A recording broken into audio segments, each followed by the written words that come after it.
ನಡುಕ್ತಾರೆ, ಗಿಡ ಗಿಡ ಗಿಡ ಗಿಡ ಅಂತ ನಡುಕ್ತಾರೆ. ಯಾಕೆ ಕೇಳಲ್ಲ?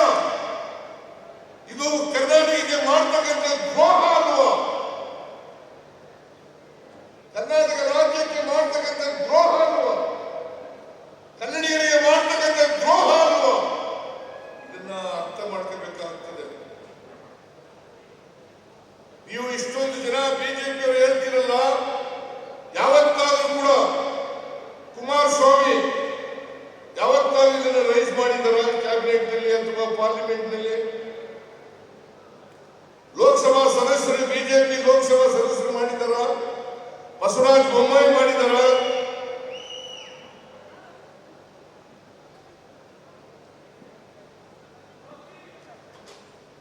ಜೋಶಿ ಮಾಡಿದಾರ? ಯಾರು ಮಾಡಿಲ್ಲ. ಕರ್ನಾಟಕಕ್ಕೆ ಅನ್ಯಾಯ ಆಗ್ತಾ ಇದೆ.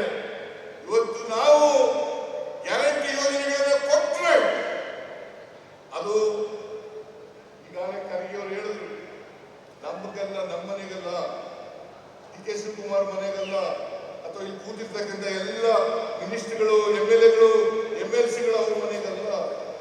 ಇದು ನಾವು ಕೊಟ್ಟಿರ್ತಕ್ಕಂಥದ್ದು ಈ ರಾಜ್ಯದ ಬಡವರಿಗೆ.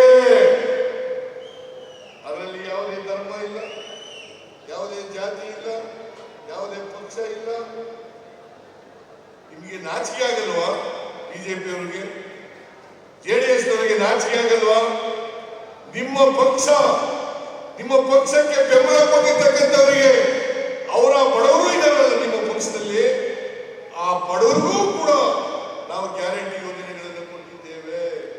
ಬರೀ ಕಾಂಗ್ರೆಸ್ಗಲ್ಲ, JDS-ನವರಿಗೂ ಕೂಡ ಕೊಟ್ಟಿದ್ದೇವೆ, ಬಿಜೆಪಿಯವರಿಗೂ ಕೂಡ ಕೊಟ್ಟಿದ್ದೇವೆ, ಕಾಂಗ್ರೆಸ್ನವರಿಗೂ ಕೂಡ ಕೊಟ್ಟಿದ್ದೇವೆ, ಯಾವುದೇ ಪಕ್ಷಕ್ಕೆ ಸೇರಿದವರಿಗೂ ಕೂಡ